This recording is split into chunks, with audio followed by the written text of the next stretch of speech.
Hello everyone, welcome to this webinar on EU-ETS Maritime and Fuel EU Maritime. I'm very pleased you all took time, logged in and joined us with this webinar.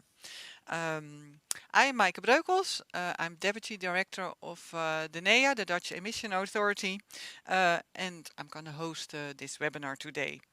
Before we start the webinar, I'd like to introduce the Dutch Emission Authority. Maybe some of you already know us, maybe others don't know us.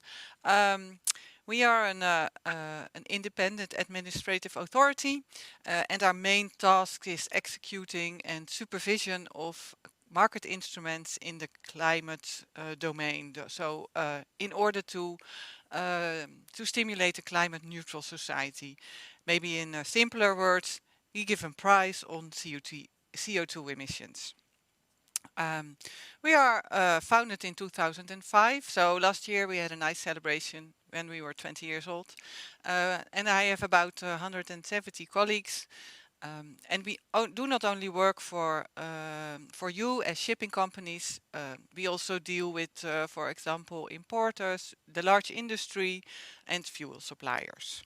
What is the goal of this webinar? Well, it is the kickoff of the next compliance cycle of EU ETS and also the kickoff of the first compliance year of Fuel EU Maritime. And we realize this is quite complex legislation. You need to do a lot of work, and we aim to help you and to guide you through all your obligations, monitoring and reporting obligations, and inform you on all the new details you need to know to be compliant on these both regulations. We also incorporated a lot of questions we received last year, so we can answer them already. And in the end, there's also an opportunity for live questions and answers.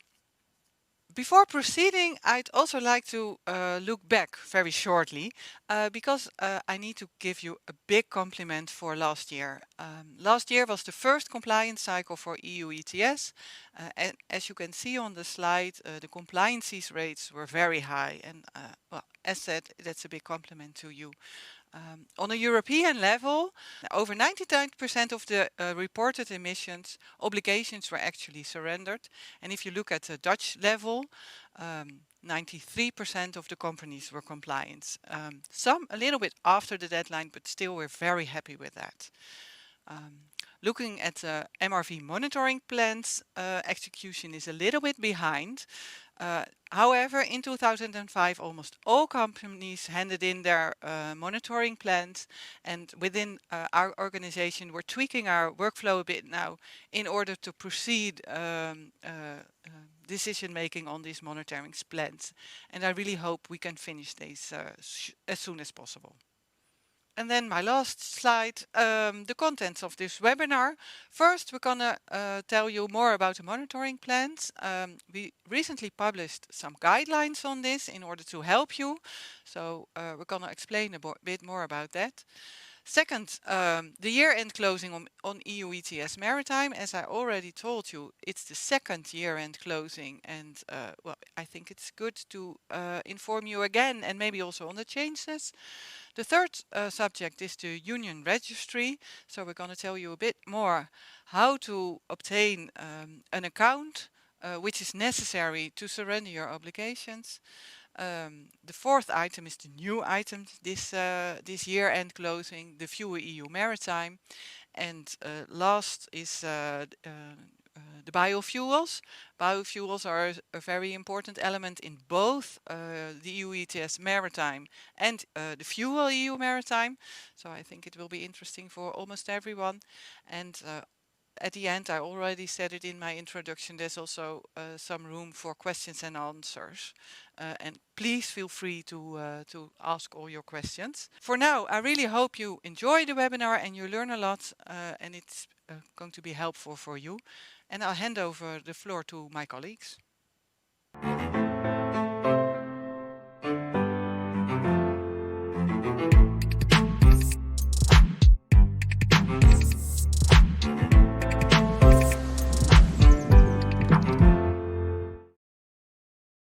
Hello, My name is Jasper Barsingorn. I'm an advisor ETS Maritime at the NEA. I'd like to take you through our review process and our guidance on the MRV Monitoring Plan. The NEA has a subject group of about 400 shipping companies who have about 2,400 vessels attributed to them. In our review process, we have established about 700 leader plans. Our working method is as such. We group distinct plans by company and possibly by specific differences between plans in a company, for example, vessels with completely different monitoring methods and systems, which are reviewed initially. These are our leader plans.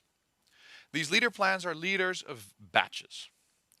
In a batch, we only expect ship-specific differences.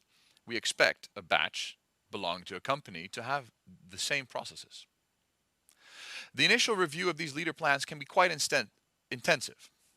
However, due to there being very few differences in a batch, only distinctions between ship name, IMO number, ship type, etc., we expect that the review of the rest of the batch is quite quick. We have recently introduced this methodology change. We have recently converted to a certain review method and have seen that this has led to a distinct uptake in the approval rate. In coincidence with this, we have established more direct contact with shipping companies to elaborate on remarks after our review. Approval with feedback is even possible, such as in the case that we give companies feedback after an approval of a monitoring plan and expect them to incorporate that in the monitoring plan review cycle. Of course, the verifier keeps their essential role in the monitoring plan review. Verifier assessment always takes place before approval by administering authority. We've established this working method and will continue to use this working method even in the future. Of course, looking ahead from 2027 onwards, offshore vessels will be included in ETS. Perhaps even the smaller general cargo vessels and the smaller offshore vessels. However, a decision remains to be made on the inclusion in ETS of those vessels. Let me remind you of why the monitoring plan is so important. With the introduction of ETS to the maritime industry, the importance of the monitoring plan has been reinforced. The monitoring plan, its role in the ETS is the basis of reporting. It allows the verifiers and authorities alike to have insight in your processes, you being the shipping company, and it allows the various authorities to be able to check and perform compliance checks on the emission reporting and also the surrendering of allowances. The monitoring plan prevents underreporting, which everybody is always very focused on, but it also prevents overreporting. The ETS system performs optimally when the reported and surrendered EUAs are in line with reality. So boiled down, the essence of the monitoring plan is how you report your emissions. The process goes from measuring your fuel consumption, processing that data, to reporting that data, and eventually even verifying it. We saw that given this renewed, reinforced importance of the monitoring plan with the introduction of the ETS system, and considering the large group of vessels attributed to us as the Netherlands, that there was the need for guidance. As such, the NEA has recently published a guidance document. This document has been created to compile answers to frequent questions and common feedback we received. This document is explicitly based on NEA's own experience. So your subject group is, and their feedback is incorporated here. We see this tailored feedback directly based on the questions and the applicable subject group as an essential role in our part of the monitoring plan review. We've published this document and made it as such that it is useful for you as a shipping company and you as a verifier. Because this process involves shipping companies to make their monitoring plan, verifiers to assess them, and administering authorities to approve them. The more we are in alignment, the better and more efficiently this process will align. The guidance document has been sent via our communication channels and remains available on the NEA website. I'd like to now take you shortly through the content of this guidance document. We have various sections. The initial is a specific guidance, and I'd like to start by saying the most content of this guidance document focuses on the parts of the monitoring plan which have a direct impact on your monitoring and reporting of fuel consumption, and as such have a direct influence on your emissions reporting. I'd like to highlight 3 sections of specific guidances we've made. The first being the measurement equipment. The measurement equipment gathers your data on fuel consumption. What we often see is that there is inconsistent or not enough data on how these measurement equipment are checked and how their maintenance is performed. Also, what is the interval of their maintenance? And who is responsible for their maintenance? And how is the data generated by these measuring equipments recorded specifically? The data from these measurement equipment is usually your fuel consumption. However, we also see that in fuel consumption procedures and the bunkering procedures that there is inconsistency or unclarity in what is exactly reported.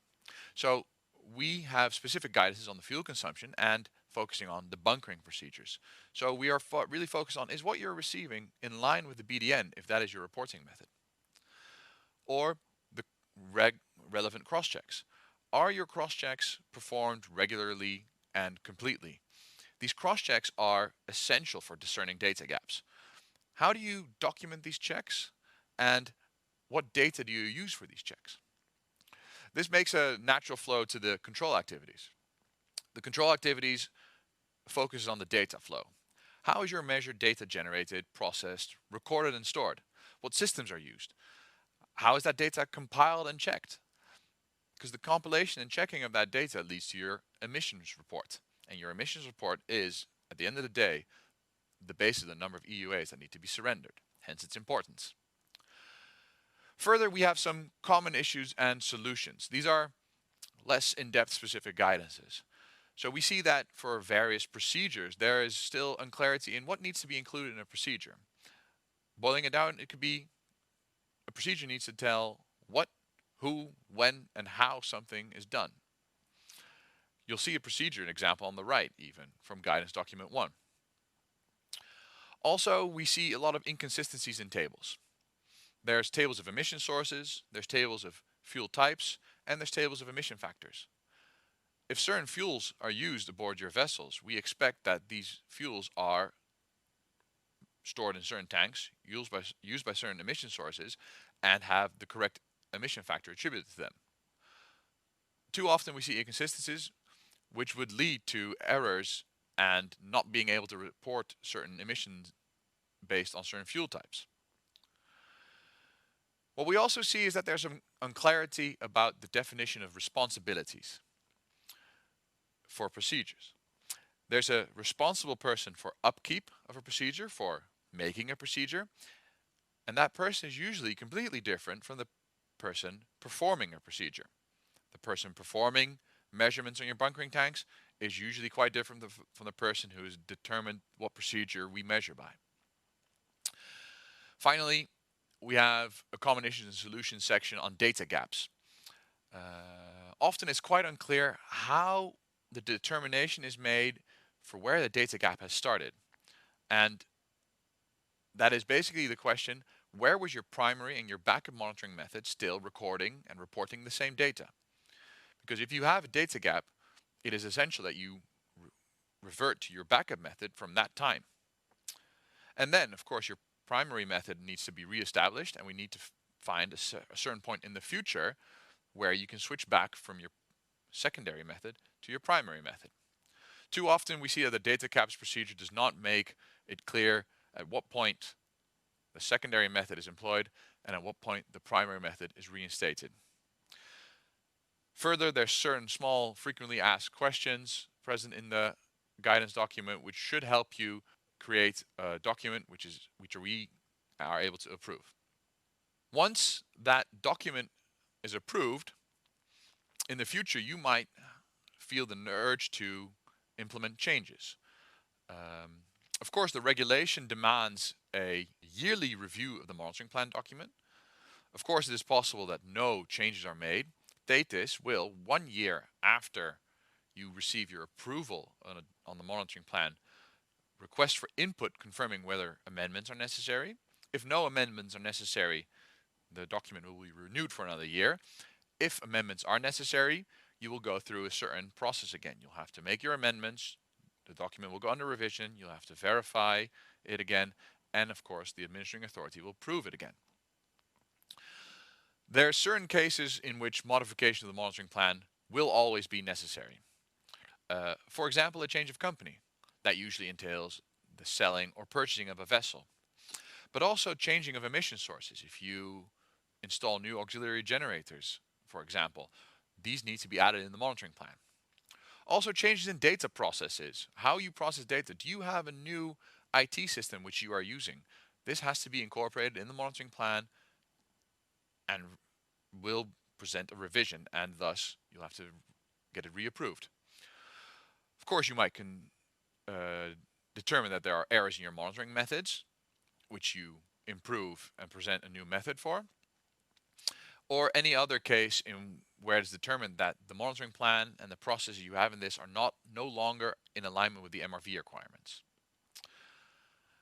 The NEA review will include a findings list, usually even in an approval case.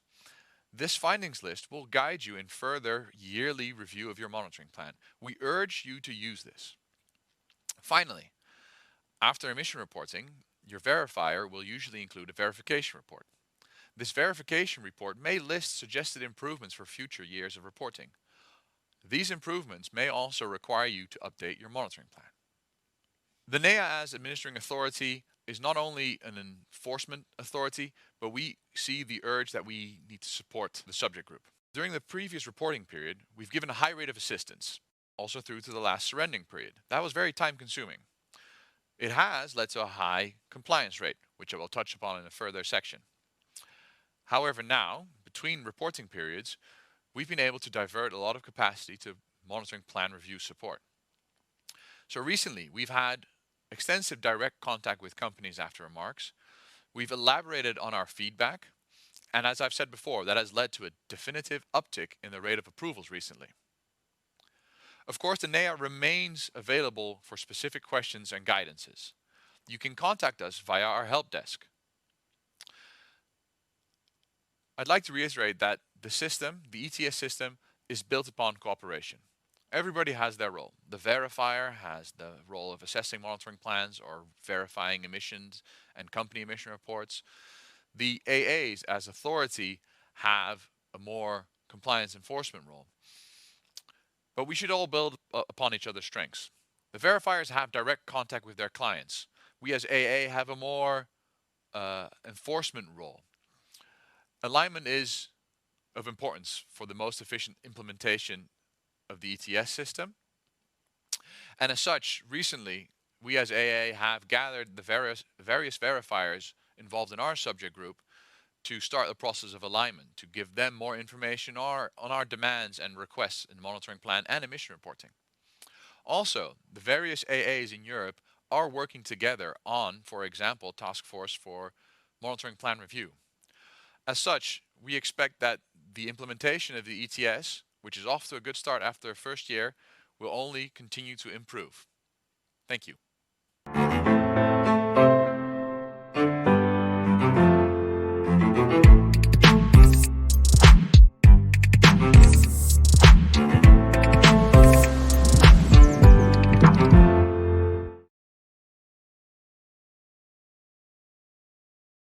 Let's get started on the ETS Maritime reporting. We'll be looking back at the reporting year 2024 and looking forward towards 2025 reporting year. Let's start with a look back. Last year, of course, was the first year that ETS Maritime was reported. In the EU, there were 92.4 million tons of CO2 reported. 7.4 million tons of those were under Dutch supervision, which represents about 8% of the EU's total. Again, this was divided over 402 companies attributed to the NL, and those companies were 93% compliant. The remaining 7%, which was non-compliant, is partially because they had zero emissions and had no reporting demand. And in the companies which had a reporting demand, enforcement in case of non-compliance is now applicable. The postponement of the IMO net zero framework recently highlights the importance of such regional regulations. Of course, last year was the first phase-in period. Only 40% of the CO2 equivalent was to be surrendered. This year, 2025 reporting, 70% has to be surrendered, and from 2026 onwards, 100% surrender obligation is there. Also, the non-CO2, so CH4 and N2O, will have to be surrendered in 2026 onward. Let's place 2024's compliance in a European perspective. The Netherlands is one of the top 4 countries by attribution of companies. Of these companies, the Netherlands is the best performing compliance-wise. That is due to your participation in shipping companies and verifiers alike. If we dive even deeper into this compliance rate, we see that the rate is even higher. The 93% is the European reported number, but that includes these companies which had zero emissions, for example, or certain companies which had one vessel which was sold to a company attributed to another AA, and as such, the realistic compliance rate is actually close to 97%. This is now the baseline. The first year baseline has been set. So let's look ahead to 2025. 2025 is the second year that EU ETS Maritime is applicable. Unlike in the first year, where the system was started up and it was treated as an introduction by various companies, the expectations are higher. Usually, companies will have a MOA already. Companies will be familiar with the process. The various AAs will and do expect a higher rate of compliance. Of course, as an AA, our responsibility also includes support, so we will remain available for various support questions, especially focusing on parties new to the ETS system. Very importantly, I'd like to remind you of the various ETS deadlines. The big one being the 31st of March 2026. On that date, your emission report needs to be verified satisfactorily and submitted to the Commission via TETIS. Also, on that day, your company emission report needs to be verified satisfactorily and submitted to the AA via TETIS. Also, at the same time, you should enter your submissions in the EU ETS Registry and have those verified. You'll notice that the verifier is involved in all of these steps. It is essential that you submit your data to them early, as they are not able to perform all these verifications on that short time frame.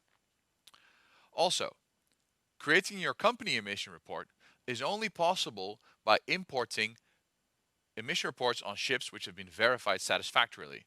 So if you are unable to complete your verification on the last day, you can also not complete verification of a company emission report.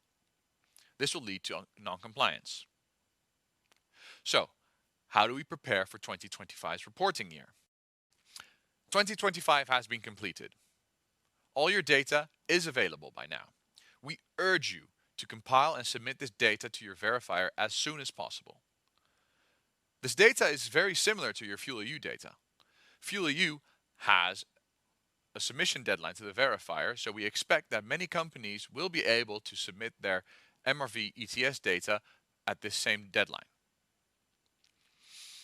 We'd like to focus now on new companies with acquired vessels.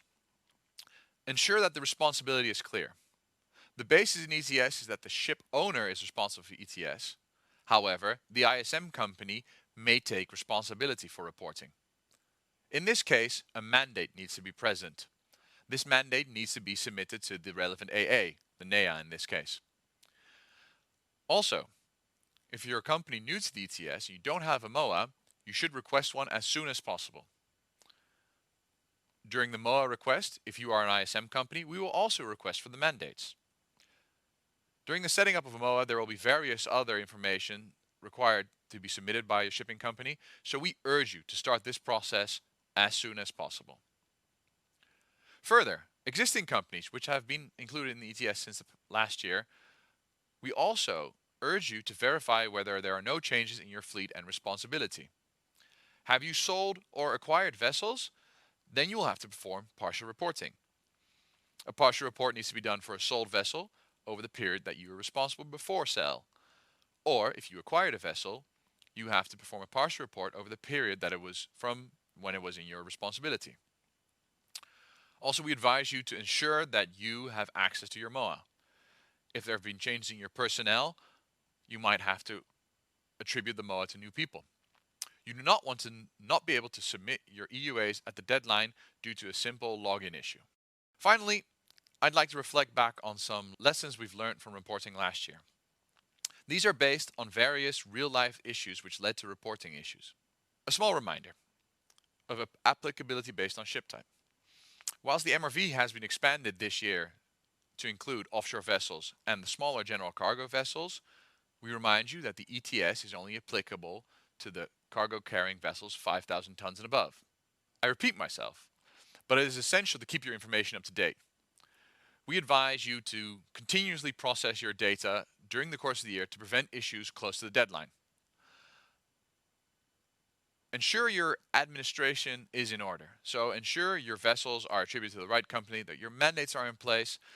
We've seen past year that too often companies notice these issues too close to the deadline, and then they realize too short to the deadline to do anything about it, and that leads to non-compliance. Also ensure status is up to date. As AA, that is the insight we have into your fleet. Also, in the previous reporting period, we saw various uncertainties and unclarities about voyages and their applicability. We refer you to the definition of a port of call. Cases such as bunkering and going for dry dock and repair in a European port do not constitute a port of call. Also, there's been questions about the applicability of ballast voyages. Ballast voyages are part of your general cargo carrying activity, so they are included in the ETS reporting. We remind you also that there are specific rules about outermost regions and how they are to be incorporated into the processing of the ETS. Then finally, regarding EUAs. We saw that many ISM companies take the responsibility of reporting for various ship owners. But in too many cases, these ISM companies turned out to be dependent on the charterers to transfer EUAs to them so that the ISM could surrender them in a timely manner. Close to the deadline to surrender, this created various problems for ISM companies. If you are an ISM company, we urge that you urge the charterers to transfer those EUAs to you in a timely manner. Often-wise, there is a processing time because transfers in the registry need to be confirmed by various people. So if you leave this to the end of September, you might run into compliance risks. So with the risk that I repeat myself once again, and to wrap this up, I'd like to urge you and your company, if you haven't already, to start with your emission reporting today. Considering the workload involved for your company, for vessel owners, for crew on board, and for the verifiers, there is no time to lose to ensure that your company becomes compliant for 2025 reporting year in a timely manner. We look forward to receiving your compliance in a timely manner. Thank you.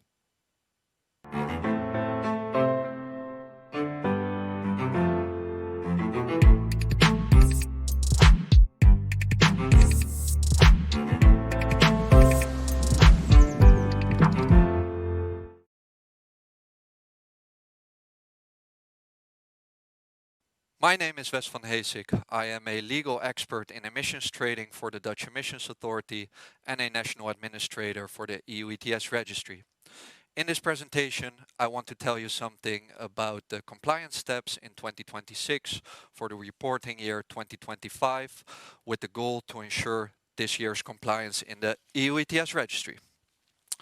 This presentation is intended for all the representatives of shipping companies that are attributed to the Netherlands and have an obligation in the EU ETS. Please check TETIS MRV whether your shipping company has an obligation and is attributed to the Netherlands. My presentation will cover the following subjects.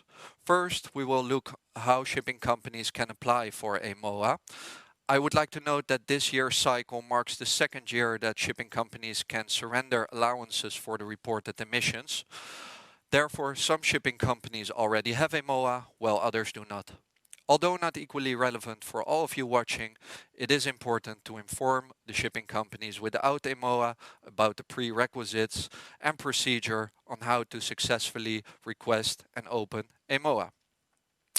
After that, we will look at what shipping companies must do in the EU ETS registry.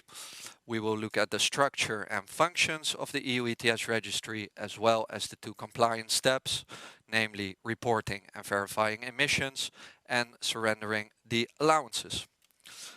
After that, we will look at common mistakes and lessons learned from last year's compliance cycle.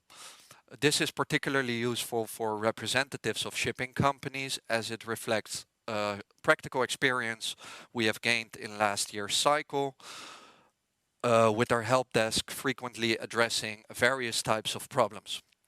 In the last part, we will highlight key takeaways and point out where support can be found. A prerequisite for applying for a MOA is that all authorized users should have an EU login account and a URID, a unique registry identifier. EU login is the central portal for the EU ETS registry.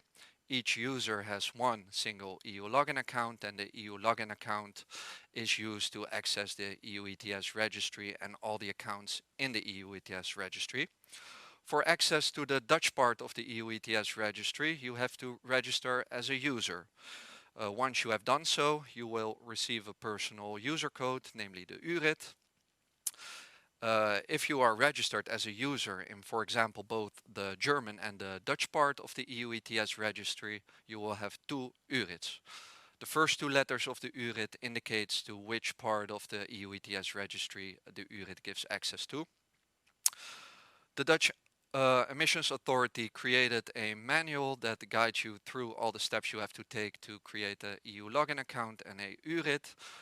The manual is provided in the link.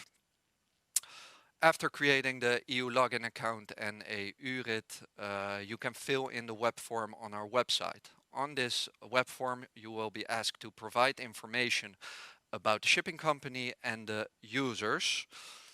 After you filed the web form with us, we will perform some checks and we will also send out another email requesting additional information about the shipping companies and the users. Please be sure to send in this information and the documentation because we can only open a MOA once we have received this information. Before we move on to the EU ETS registry and the compliance step, let me stress two final points. The first one being that MOAs with an obligation but not yet with a MOA should request one as soon as possible. The second one being that it can take several weeks, if not months, to open a MOA. We have seen cases of shipping companies that in those cases it took quite some time to collect all the necessary documentation. Documents may also need to be certified and or legalized. All information about the required documents will be sent once you filed the web form with us. A general note here is please start on time so you can comply with your obligations. The EU ETS registry is the central system that helps guarantee the precise accounting of EU allowances issued under the EU ETS. The registry keeps track of the ownership of the EU allowances held in the accounts. With a MOA, you can transfer and receive EU allowances to and from other accounts. In the EU ETS registry, you must take two compliance steps, namely reporting and verifying emissions and surrendering the allowances. For educational purposes, we have created a fictional MOA in the testing environment of the EU ETS registry. With this fictional MOA as an example, we will go through the compliance steps with you and there's extra information added in the slides. For reporting the emissions, please log into the EU ETS registry. After logging into the EU ETS registry, you will land on the main screen of the EU ETS registry, where you can select the shipping company for which you wish to report the emissions. Once you have selected the shipping company, you can go to the left-hand side of the registry, where you will find the tab Compliance tab. Click on this and then proceed to the upper right-hand corner, where you will see Report Emissions under Quick Actions. Then a new data field will appear. Here you can fill in the year of emissions, and 3 other entry fields will appear where you will be able to fill in values for full emissions, emissions after ice class, and emissions after phase-in. Behind every of these 3 entry fields, you will find an information icon that explains in detail what value must be entered in each of the 3 entry fields. For example, if we look at the full emissions, this value should correspond to what is reported in point 5, part C of the verified company emissions report as submitted to the administrating authority. We added further detail in the slide, and it goes to say that you could always contact the Dutch Emissions Authority in case you need any assistance. Once you have checked all the entries in this field, you can click on Proceed. And the next step will be that you have now reported the emissions, but this does not mean that the compliance step has been completed, because the verifier still has to verify the reported emissions. Reported but not yet verified emissions will be shown in the compliance step under Compliance History with a yellow colored icon. In the slide you will also see an example of this. In the slide you will also see where you can appoint a verifier. Please click on the button that says Appoint Verifier. A verifier can be appointed over there, and now it is up to the verifier to verify the reported emissions. Once this is done, the yellow colored icon will change colors into a green check mark, and that signals to you that this compliance step has been completed. This is the first compliance step. The second compliance step would be the surrendering of the allowances. The surrendering of the allowances can be initiated at any given time, provided that the account holds allowances. To initiate the surrendering of the allowances, you again click on the left-hand side tab where it says Compliance, and go to the upper right hand side corner where it says Surrender Allowances under Quick Actions. Now also a new data entry field will appear. Fill in the amount of allowances and propose the action. Be aware that with this the compliance step is not yet completed, because a second user must approve the initiated task. So be sure that this second user does so. And once the second user has done so, you can check that this compliance step has also been completed by looking in your account. You will see that the compliance status has changed to A, meaning that that you have reported and verified your emissions, and that also you have surrendered the allowances in accordance with the number of emissions under reported and verified. Be aware that allowances should be surrendered before the 30th, or no later, I should say, no later than the 30th of September 2026. Failure to do so will result in a hefty fine. We observed several recurring mistakes. I will highlight these common mistakes and share some practical tips with you to support your path to compliance this year. The first one being that at least 2 users must be assigned to any given account, one of whom can initiate actions and one of whom can approve the actions.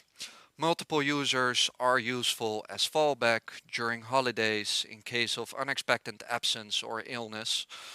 Want to add a new user or replace an existing user, please click on the link that is provided in the slide. I would like to emphasize once again that with the reporting of the emissions, this compliance step has not yet been completed, and that the verifier has to be appointed that will verify the reported emissions. To do so, go to the compliance tab and click on Appoint Verifier. And in this compliance tab, you can also monitor the progress the verifier makes. It may sound obvious, but enough allowances to cover the reported emissions in the balance of the MOA does not in itself constitute to compliance, unless the allowances are surrendered. The user should initiate and approve the task, and only then you accomplish compliance. Last year's cycle, we saw several shipping companies that thought they were compliant by only holding the allowances in the account, but they overlooked the fact that they still had to put forth the surrender transaction. You want to transfer allowances from your account to another account, or another account wants to transfer allowances to you. Be aware that this could take several days for the transaction to be completed and the allowances to be transferred. The time it takes for a transaction to be processed in the EU-ETS registry varies depending on the transaction type and the account settings.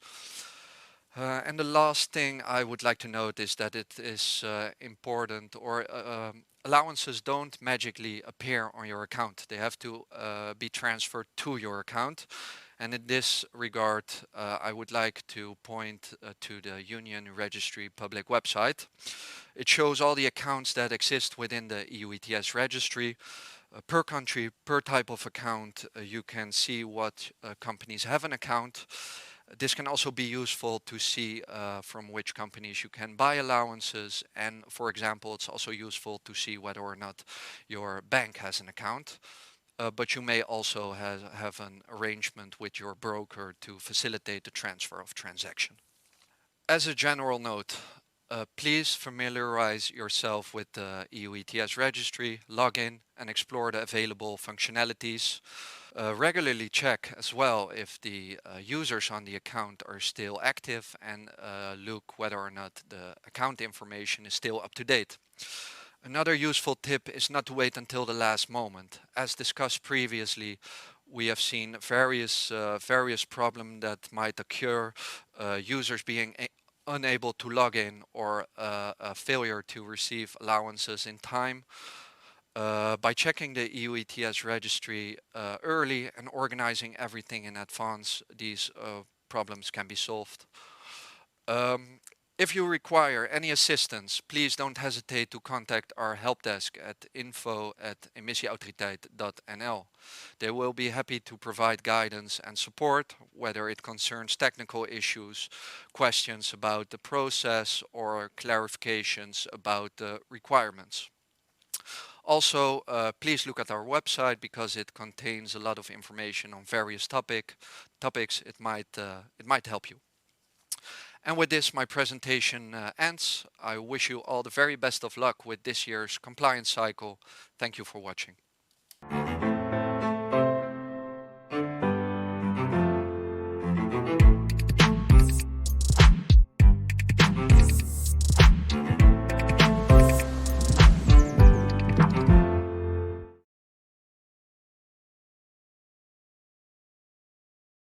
Hello, welcome. Today I'll present some slides on the EU Maritime Regulation. The goal of the EU Maritime Regulation is to reduce the greenhouse gas intensity on board of ships. This is the total energy used on board of ships. The target is to reduce the greenhouse gas intensity by 2% in 2025, up to a reduction of 80% by 2050. The other primary objective of the regulation is to ensure onshore power supply while a ship is docked. Today I'll be focusing on the first objective, as this is where the role of the Dutch Emissions Authority comes into play. In this table we have highlighted some key features of the EU Maritime Regulation, as well as the EU-ETS Maritime. The primary objective of the EU Maritime Regulation is to drive the decarbonation of marine fuels. For EU ETS, this is to establish a cap and trade system of the absolute greenhouse gas emissions. So for FuelEU, what is regulated? It's the average greenhouse gas intensity of the energy used on board of ships. For EU ETS, it's the absolute tonnage of emissions released into the atmosphere. The scope of the emissions for FuelEU Maritime, this is the full life cycle emissions of the fuel used on board of ships. This is called well to wake. For EU ETS, this is only the combustions of fuels in the ships, which is called tank to wake. The compliance requirement for FuelEU is to meet the annual reduction target relative to the 2020 reference value.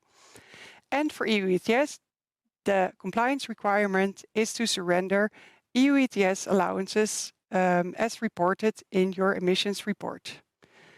FuelEU Maritime knows a high flexibility, which allows for pooling, banking, or borrowing to meet your compliance targets. In EU ETS, there's no flexibility mechanism, so these pooling and banking and borrowing mechanisms do not exist. FuelEU Maritime knows a remedial penalty, which is calculated based on the energy amount equivalent to the compliance deficit. Under EU ETS, there is a financial penalty if you do not surrender enough emissions allowances. There are some key divergences between FuelEU Maritime and ETS reporting. First of all, it's the definition of the shipping company. The responsible company under FuelEU Maritime is the ISM company, whereas for EU ETS, this can be the ISM company or the registered ship owner. FuelEU Maritime is not yet incorporated in the EEA agreement. Therefore, Norwegian and Icelandic ports are not in scope and need to be considered as third country ports. This applies until FuelEU is incorporated in the EEA agreement. There are also differences how outermost regions function. For under EU ETS, domestic outermost region voyages are excluded up to 2030, whereas for FuelEU Maritime, 50% of these emissions are in scope. In this slide, we have highlighted the compliance cycle of FuelEU Maritime and also the role of the Dutch Emissions Authority, NEA. Hopefully, as all of you know, 31st of January 2026 is the deadline for submitting your FuelEU report. Afterwards, your verifier will calculate your initial compliance balance, and in April you have a month time to apply flexibility mechanisms if needed. Afterwards, your verifier confirms your final compliance balance. If you have no compliance deficit, your verifier will issue a document of compliance. If you do have a deficit, the Dutch Emissions Authority will issue a penalty, and after payment of the penalty, we will issue the document of compliance. So what's our role? Our role is to issue and collect the FuelEU penalty. It's to issue the document of compliance after payment of the penalty. And we can also initiate enforcement for regulatory non-compliance, such as not submitting your FuelEU report or not submitting your monitoring plan. The European Commission has prepared an extensive guidance document. The link can be found on this slide, as well as links to our website or to the websites of the European Commission, which can be used for guidance. And we have also included the legal text for reference.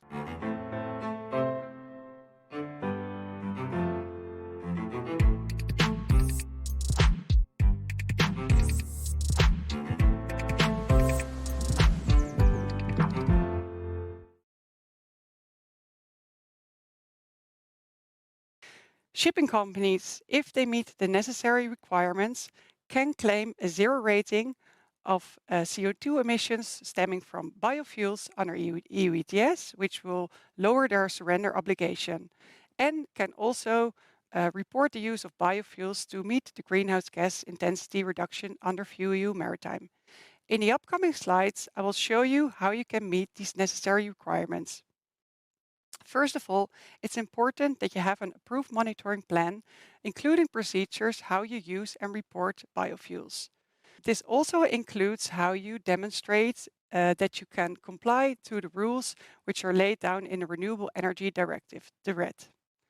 Additionally, you need to collect and share your bunker delivery note, your BDN, with your verifier.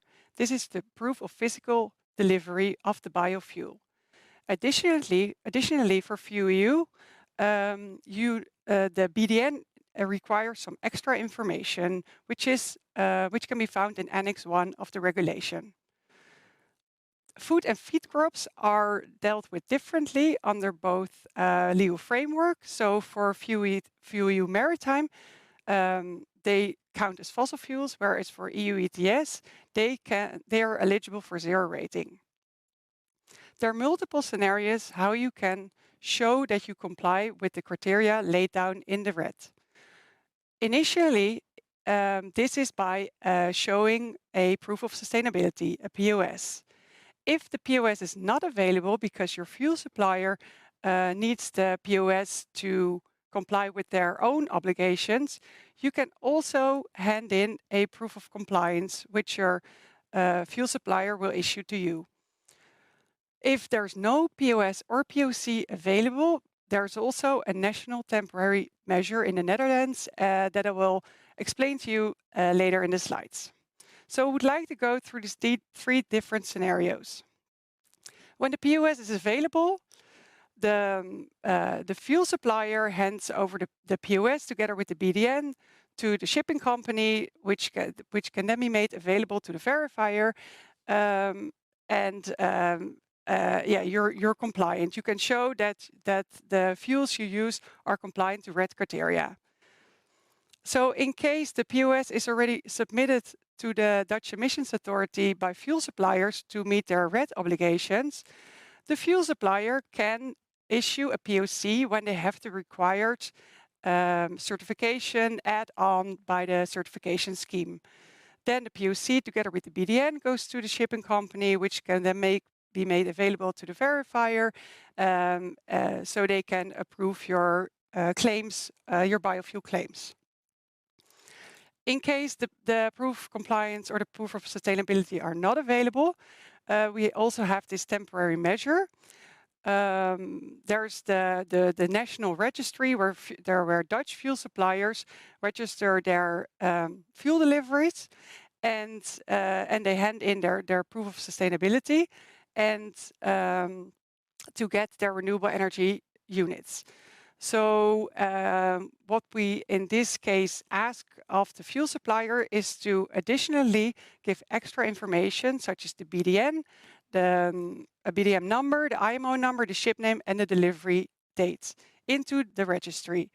Then the fuel supplier needs to make this information, which they have been giving into the registry, available to the shipping company, so that we can mirror the information which has been registered in our national registry to the POS, which they also have registered there. This can then be made available to the verifier, who can then also verify if the claim is valid. Please note that this is only possible to fuel deliveries in the Netherlands from Dutch fuel suppliers that fall under our administration.